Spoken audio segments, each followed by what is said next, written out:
بله سلا و ریز لپایتخت ترکیه انقره دوی هاو پیوینه ده میوان ما برز آیهان بیلگن و که تیزان برز آیهان بیلگن دمک دنا پارتیا دموکراتیکیا گلان هدپی ده کار خوین سیاسی دیگه دوره بو سروک شهرداری بازار قرصه و دوره جی لشون قیومات دانان و دمکجی ده گرتیگه دمان هاجی حولا دامزراندن پارتیه که نود که و که خبات که سیاسی هم لسر خبات وی ینجبو درست کردن پارتیه که نویا سیاسی هم جل سر کشوهای سیاسی بگشتی ترکیه باکوری کردستان هم ده گوتو بیجه که انجام بدن افهم öncelikle hoş geldiniz. Di destpêkê de hûn bi xêr hatin. Bi taybetî weke têzanî piştîgûhên ji hedefê cuda bûn û dest bi xebateke siyasî kir. Em di vê gotûbêja xwe de xebata we çawa nav bikin? Hûn xwe veke tevgereke siyasî dibînin? Yan hûn tunê înisiyatîfekin? Yan jî weke tê gotin hûn xebatekê ji bo damezrandina partiyeke siyasî dimeşînin? Hûn bi xwe xwe çawa binav dikin? Kendinizi nasıl tanımlıyorsunuz? Yani Türkiye'de بێگومان لە تورکیایەتی پێویستی بە فکرێکە نویا سیاسی، ئینسیاتیفێکە نویا سیاسی و تەوگەرێکە نویا سیاسی هەیە. ئەم نیقاشە لەسەر vêyekê nakin û em dibêjin pêwîst e ku em vêyekê bikin. Xebatên me li ser vê mijarê berdewamin. Lê em bawer dikin ku mijara damezrandina partiyên siyasî hindek ji taybetmendiyên xwe cuda hene. Em dibêjin nabe ku partiyên siyasî li pêşiya tevgerên siyasî bin. Wate tevgerên siyasî pêwîst e nebin qurbaniyên partiyên siyasî. Li Tirkiye derdora 130 partiyên siyasî hene.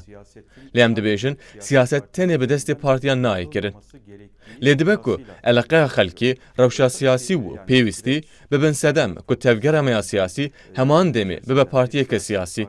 Em vê rêyê li pêşiya xwe nagirin. mümkün. Yani buna kapalı değiliz.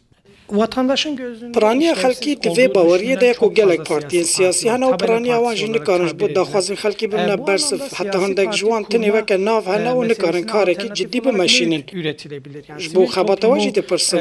Gelo rêya çareserkirina pirsan tenê ev ku partiyên siyasî bêne damezrandin yan alternatîfên dî jî hene. Siyasi partiler dışında. Ya burada Li destpêkê de weke karê sereke pêwîst e ku baweriya xelkê bê bi dest xistin. Destpêkê pêwîst e ku xelk baweriya xwe bi siyasetmedaran bîne. Pêwîst e ku civak bizane siyasetmedar karekî dike û ew kar ji bo berjewendiya civakê û siyasetmedar karê xwe bi fedakarî û bi bawerî dike. Heta niha jî siyasetmedaran nekarîne baweriya xelkê bi dest bixin. Lazim em vê pirsê bikin. Gelo em çawa dikarin baweriyê li cem xelkê durist bikin. Li ser pirsa we jî ez dikarim behsa du xalên serêke bikim. Yek, heta ji destê me bê em xwe ji durustkirina dubendiya di navbera civakê de dûr dixin. Nabe ku di nava civakê de dubendî were kûrkirin. Dubendî xelkê ji hev dûr dike û civak bi vêyekê dirize û pûç dibe. Zimanê ku civakê ji hev dûr dixe û tefrîqayê dixe nava civakê dibe sedem ku kêşeyên civakê zêdetir bibin. Civak ji nirxên xwe dûr bikeve û hêdî hêdî birize. Kalîteya civakê dadikeve û dema wisa bû jî îcar siyaseta sloganan derdikeve pêş. Hemaset û slogan dema bikevin nava siyasetê wê demê kesên şareza û kesên ku dikarin siyaseteke baş bikin xwe bi temamî jî siyasetê dûr dixin. Pêwîst e em formûlekê peyda bikin ku siyaset nebe cihê slogan û hemasetê. Rêya wê jî ew e ku em bikarin destpêkê armancên xwe bi duristî bizanin û ji xelkê re jî bi duristî bêjin. Lazim e ku hem xelk û civak hem hevrîkên wê yên siyasî hemî alî hest bi wêyekê bikin ku wex xemek heye ku xemxarên karê başin. Pêwîst e hûn ji bo kesên ji we bawer dikin û yên ji we bawer nekin jî behsa xwe bi duristî bikin û paşê hûn vê helwesta xwe bikin bingeha serekiya civakê. Bi vêyekê jî pêwîst e hûn bi hêz û piştgiriya civakê bibin hêzeke rêxistinkiriya siyasî.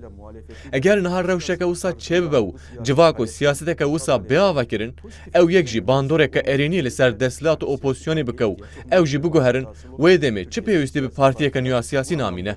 Wê demê em dê bigihin armancên xwe û partiyên siyasiyên Tirkiye dê bikarin xwe nû bikin û zimanê xwe û helwesta xwe biguherin.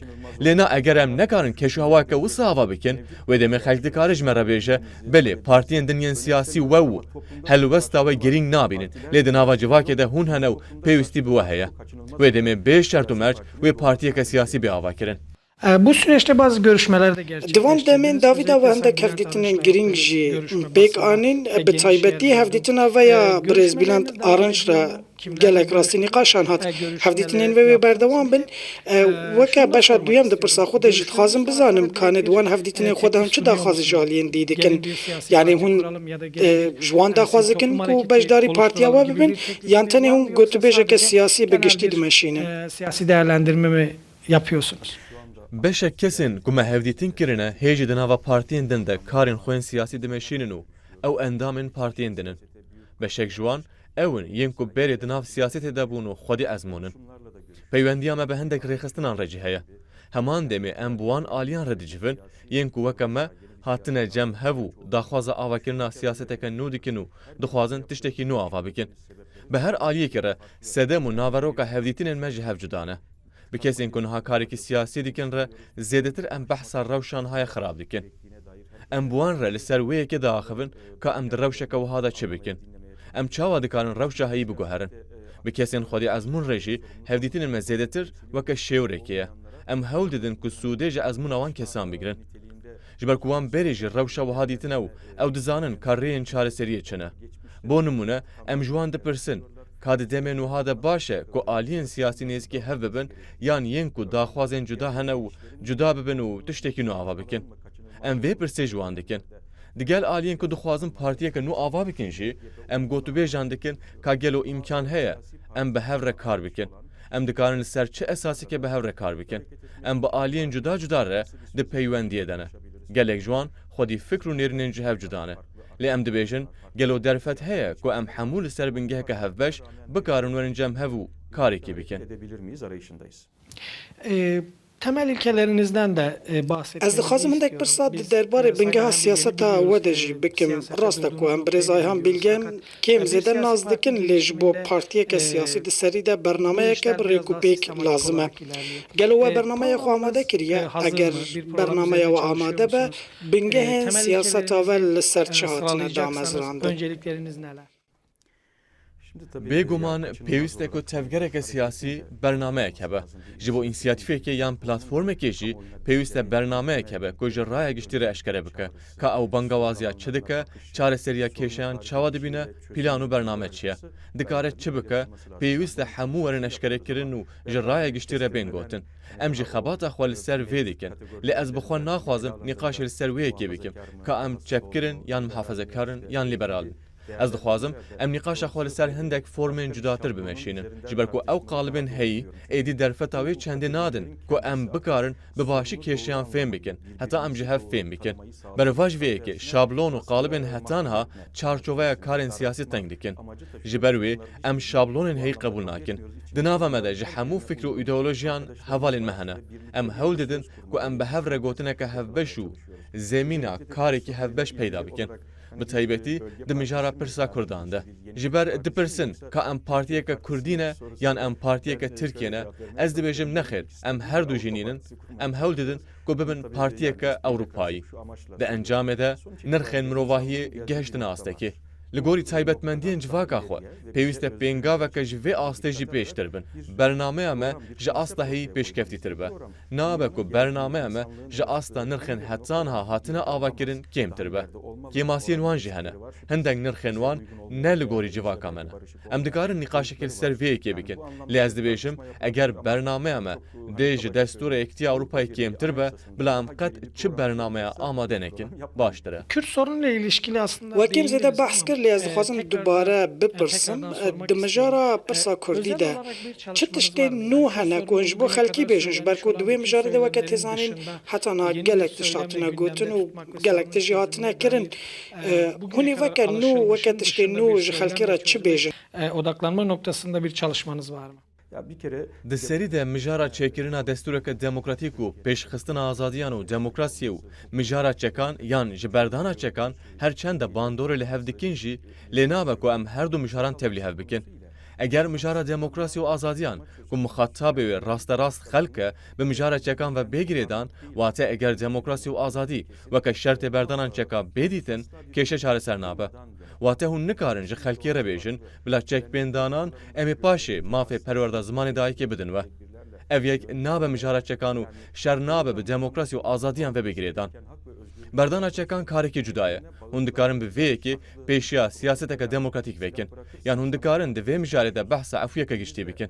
Ez behsa ewlehiyê dikim jî, ez behsa tedbirên dewletê nakim. Ez behsa ewlehiya jiyana însana dikim. Nêrîna ku li ser navê ewlehiyê azadiyan bin pê dike nabe çareserî.